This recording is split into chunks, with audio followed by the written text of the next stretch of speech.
Kirara, it would have been me, the impersonation of Kirara. I have really kinky hair. Yun nga, we were like by the beach. I was always in the beach. I was really dark. I was really having this. And because of that as well, even if I did a lot, I received a lot of bullying, a lot of prejudice because of that. But I'm really grateful because education can change that. Back when I was I think um, in grade 6, okay, a teacher gave me opportunities to join quiz bees and other quizzes that I excelled and don't know to discover. And then when I was also in high school, there was also one teacher that gave me opportunities to experience journalism. So and that led me to a lot into writing, a lot into yearbook, also the school paper and all. And that's why, with Surge as well, every time we go ahead and open, I give them, yung mga trainers, mga coaches namin, sinasabi ko sa kanila, we receive everybody and we don't prejudice because I got that. And, everybody that walks on that door, dito walks in by the door, we have the commitment to really serve everybody wherever they're at. May they be techie or hindi. Kasi I know one person's commitment can really change something. And that happened to me recently as well with our guest speaker, Prof. Richard. When I became a mentee, a lot of us, he really gave, you can feel that he really gave it all. Lahat. I would take notes, I would record everything, and feeling niya, wala akong, like, hindi ko naman binigay sa'yo yan. Hindi mo lang alam, pero ang dami mong ideas na binigay sa akin. And Surge right now is here, and the expansion because of the endless ideas. May it be via text, may it be via messenger, may it be, just during our mentoring, ang dami niyang binibigay na ideas. And he is, he is a person na yung hindi nasa front, but he rejoices na nasa background. And it's not just about your business. He's also very much encourage if ever he sees you and your family, you and your kids, you and your marriage prosper. So he is a mentor at the same time, a father in the business, and also a professor, of course, in Asian Institute of Management. He is a master in marketing, in digital, in consultancy, and many other things. And I think a champion behind a lot of entrepreneurs. Welcome, Professor L. Cruz.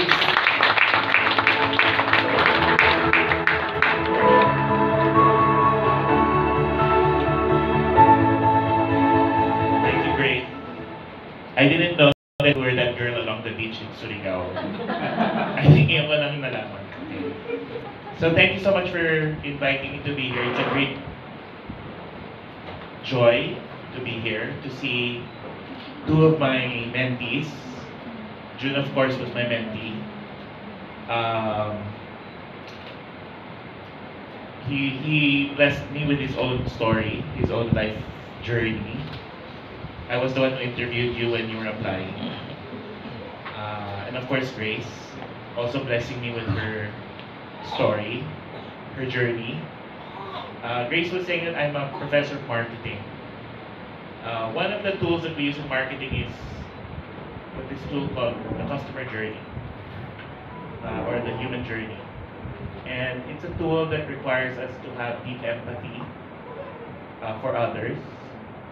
And I keep on telling my students that if there's any lesson that you remember from me, it's a lesson about understanding others with deep empathy, without judgment.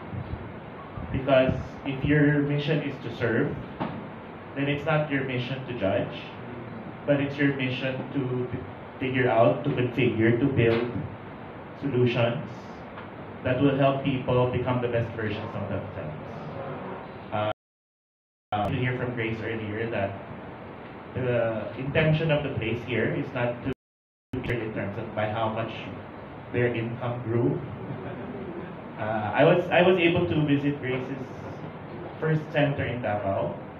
I was able to see the profile of the participants. there were government employees. They went to work and apply in government thinking that being employed in government would give the security that they needed to raise their family. And then when you listen to their story, that even if they're already working in some of the government agencies, that given the challenges in the world today, that the security that kind of job provided was still not sufficient to enable their wildest dreams for themselves and for their family. So it was very nice to hear testimonials from the students in Davao, how the skills and the mindset learned during the classes were things that they were able to transform into tangible services that were offered to companies and customers, not in the Philippines, but more importantly, to customers in other countries like the US. So I think the fact that these people who used to be serving maybe visitors in a government office somewhere in Mindanao, suddenly enabled with new skills and new energy, were able to offer their services to people from faraway lands, and their success gave them a validation that they can be a much greater version of themselves, that they can transcend who they thought they were, so that they can really be a person that cannot just, fulfill their own dreams, but to be a role model also for their family, their children, to give hope to their children that they can also transcend their condition today, their context, and that their family can also be a role model for the community and for the family. So I'm very happy to hear this. Because I'm also teaching marketing, I'm also very much into digital channels. I don't know how many of you read Reddit. So there's a social media platform called Reddit. Any Redditors? I'm looking at the younger people. Redditors? Any Redditors here? I'm part of this sub-community called College Admissions Philippines. And I'm reading the stories of senior high school students trying to navigate the world, trying to figure out how to live up to the expectations of their parents, trying to understand which choices are the best for them. So they have many questions like, should I go to college? Is there another pathway to college? I was never a good student. I did not thrive in formal education. Or like, which school should I go to? Which course should I take? So being part of the college admission subreddit allows me an opportunity again to be exposed to the real stories. Because there in Reddit is anonymous. So they're able to fully express their thoughts without judgment. And you can feel two things. One is the strength of their dreams, the intention to become better, but you can also feel the pain of the lack of knowledge. It seems like a lot of our senior high school students don't really know how to navigate the world. They just studied what they were taught during the class, but the real skills needed to navigate an uncertain world and to have to deal with human beings on a regular basis, I'm afraid that many of them were not able to get the skills in formal education.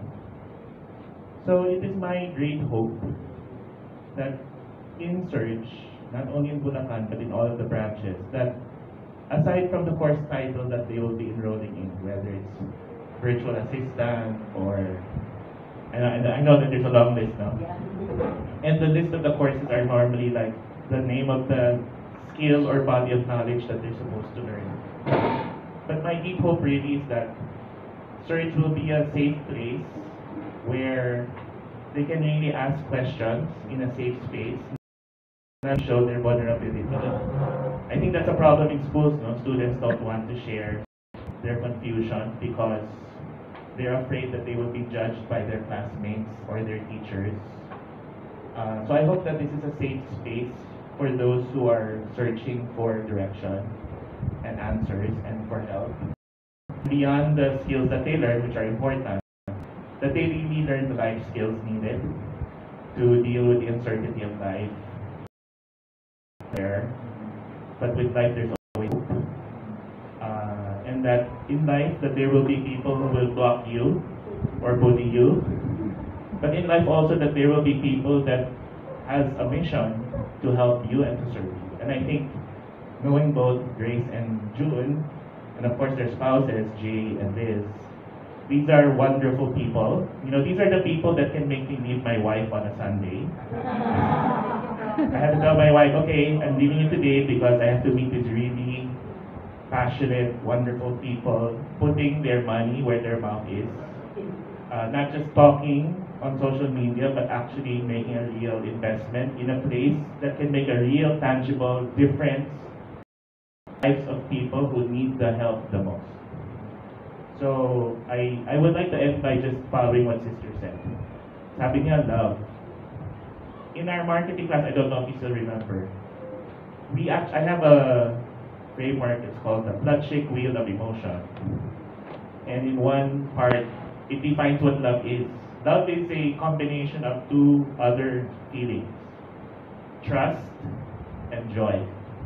So parang binibreakdown niya, ang pag-ibig ay joy plus trust. So if I can just break it down a little bit, trust. Trust is about having a relationship with people, building a genuine relationship, something that could not be easily done online. And this is one of the reasons why when Grace and I were talking during our sessions together that we were debating, should it be ever on the physical space? Because nung time yun, uso yung mga learning interpreters, uso yung isi-scale natin siya online. Ano?